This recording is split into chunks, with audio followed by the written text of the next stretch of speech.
Hello everyone, Leah here. In today's video, I am going to be swatching out all of the Caran Dache Luminance colored pencils that I have.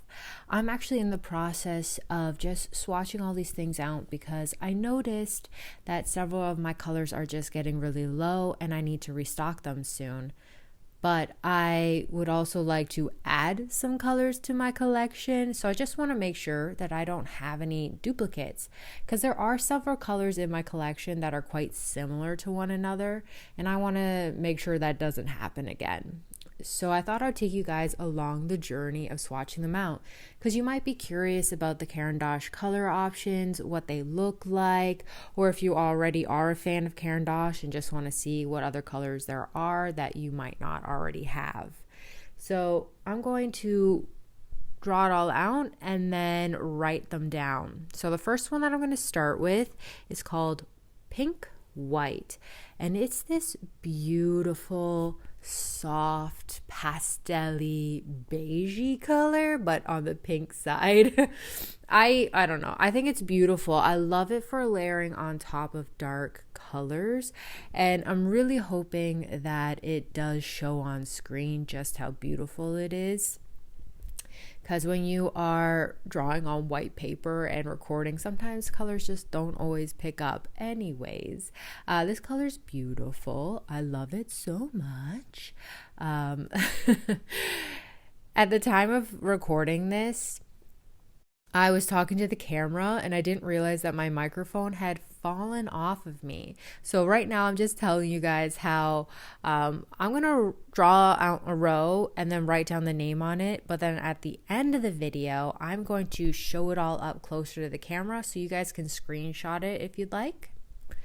Now this color right here is Burnt Ochre 10%.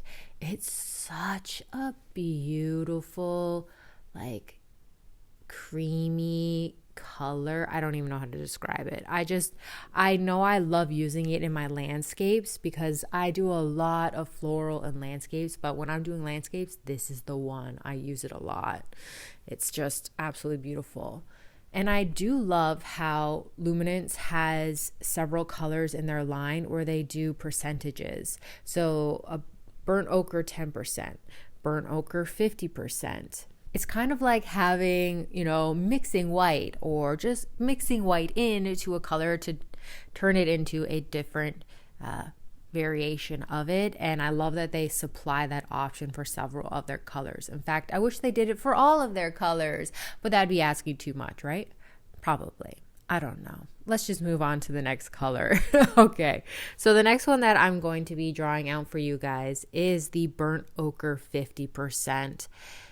This one here is a nice darker version of the first that I had done. Also a color that I absolutely love using in my abstract landscapes. It's perfect for just layering on top of those light colors. So if I'm going to be using it on top of the pink white or my beige Posca pen, oof, beautiful.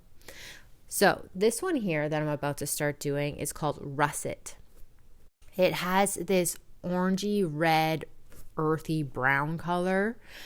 And I know that Caran Dache has two versions of this color, and I only have the one. So I'm not too sure. I think the other one's called Natural Russet or Nature Russet. Anyways, it's a color that I'm actually interested in trying because apparently it is much different, but I don't know. Now, this one here is, I only have two yellows in my collection, and the first one is Yellow Ochre. It's a beautiful ochre. I think there are some ochre colors from different manufacturers that are too muddy, but this one is just that crisp, bright yellow ochre, and it's beautiful. Now this yellow here, my other yellow in my collection, is called Golden Bismuth Yellow. And it's this vibrant, warm, sunny yellow that I love using when I'm doing florals. Now when I first purchased the bismuth and I was holding it in my hand, the end of the swatching looks so much like the yellow ochre. I got really nervous. But as you can see, when it's drawn out, They are very different. It's got to be the lighting in the environment that you're in when you're holding them. So swatching out your colors like this is so helpful. Okay, so as you can see, I've written it out, so I'm moving on to the next row. And the first one that I'm going to be doing in that row is violet pink.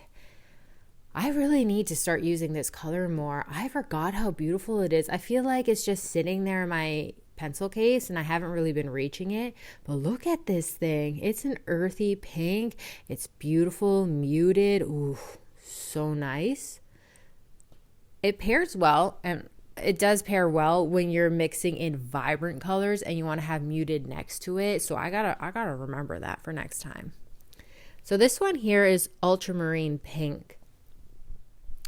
Luminance doesn't have a lot of vibrant colors in their collection. It's really full of great muted colors because they are light, fast colors. However, I geared towards really bright and vibrant ones from their collection, just like this one here, which is purplish red.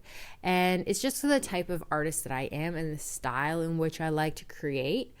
I am discovering that I love mixing in muted to bright colors now, so I want to add more muted to my collection. But whoo, is that purplish red such a beautiful color.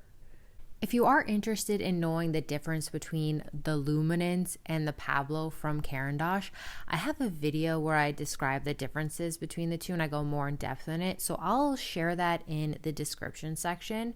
But I lean towards the Luminance because it's got a softer lead. And yes, I'm well aware that technically the proper term is core.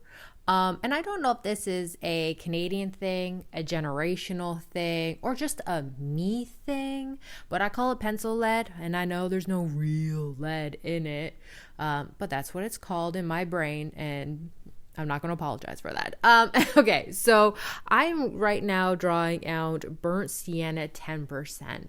I also recognize that this technically isn't a purpley color, but I find the 10% has that purple tinge to it, so I really like to use it when I'm using those kind of color combinations because I feel like it's such a nice muted color to mix with them. Up next is the ultramarine violet. I would call this lavender, and I love it oh so much. I'm actually quite surprised that it's not smaller. Like, I haven't used this as much as I do all my others, and I don't know if it's just because I love it so much that I've been trying to save it for special occasions, or if it's because I have so many lavender products that I just use them all and it just hasn't been able to, be used as often. As for purple, I only have one other, and it's their quinacridone purple. This color, whoo! I wish I had been able to get a close-up shot of it from the other camera angle because it is this rich, vibrant purple, and I think it's great for doing shadows and adding line details on flowers.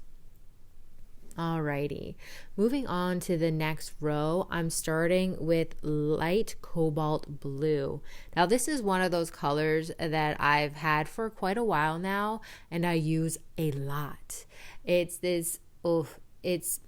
love pairing it with any ultramarine blue.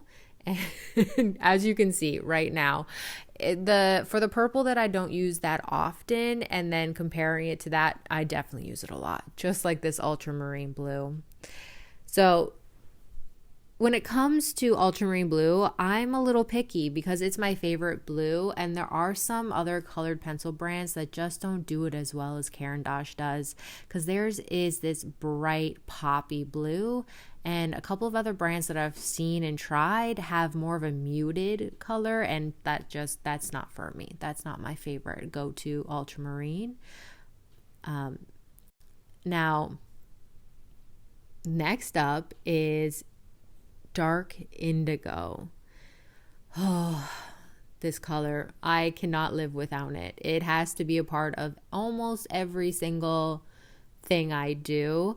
If I'm not using this, then I'm using dark sap green, and I'll show you that one later. This is my black alternative, and I can't remember what artist introduced me to this, and I really wish I could, but it was well over a year or two ago when I first was introduced to the idea of using dark colors instead of black. So a dark blue, a dark green, a dark purple, you know, because yeah, see, right now the camera I'm talking about, I'm like, I don't remember who it is, but if I remember, I'll tell you right here. I don't remember. And I feel so bad about that. But my reasoning for loving using this color so much as a black replacement is because of how well it interacts with layering. So right now I'm just showing you how you can layer on top of it with that pink white and get this interesting blue color. And honestly, I don't know if the camera's picking it up as well as it looks, but it's beautiful. And I also really, really love layering on top of it with other light colors like the light cobalt blue. I'm going to show you guys again. Just for layering purposes. It's, I think, a great color. If you're interested in doing a lot of layering and doing dark and light on top of dark, this could be a color, if you aren't already familiar with it, to try out. So the next color I'm going to swatch out is Ice Blue. It's this cool blue that reminds me of like a really deep, like phthalo turquoise kind of color, and it pairs so well with the light malachite green that I'm swatching out as of right now. This color, oh, also I should point out that because the lead is so soft, if you sharpen it too much, it breaks easily, but you know, that can happen with any colored pencil brand, and I don't really like using really sharp points, so that's not an issue for me, but I thought I'd mention it. Now, this color here is called Middle Verdigris. Something. Look, if you aren't familiar with my channel, you might not know this, but the English language is not that easy for me. I'm not really good at reading complicated words. Unless I've heard it before, it's kind of hard. So I'm going to put what this proper spelling is right here on the screen so you can see it. Yeah, I don't know how to pronounce it, but it's this muted earthy green, and I love pairing it with my vibrant greens. It's a great pairing. Up next is olive yellow. Again, I pretty much love all of these colors that I have, and I try to be so sparing with some of them because I don't know, that's the way my brain is, but I'm trying to really stop doing that and use these colors more often. This one here is green ochre. It's this beautiful olivey color, and when you mix the two together with the olive yellow, you can get some really interesting greens. And the one that's swatching right now is called olive brown. I know technically it's a brownie color, but I think it works great with nature and doing greenery and things like that. I feel like it's a color that you would see in the shadows a lot on warmer days, like depending on your type of greenery that you're doing. So I think it's a great color. Now, this one here is moss green. And I have a story to tell you when it comes to moss green and the one that I'm about to swatch, which is chromium oxide green. So I was using chromium oxide green, and then I saw the moss green, and I was like, oh, well, on the computer screen, it looks so different, and I think these two colors would be great together and work so good together. And then when I got it home and I started swatching it out, I had another moment where I'm like, oh my goodness, these two are identical. It's only when you actually use them together and have them side by side that you notice that the moss green and the chromium oxide green are different. So moss green is more on the warmer side, where the chromium oxide green is a cooler green. So they do have a place in a palette together, and when you're using them together or separately, so there is a purpose for them. I just tend to lean more towards cooler colors, I have found, but yeah, I've done this now twice.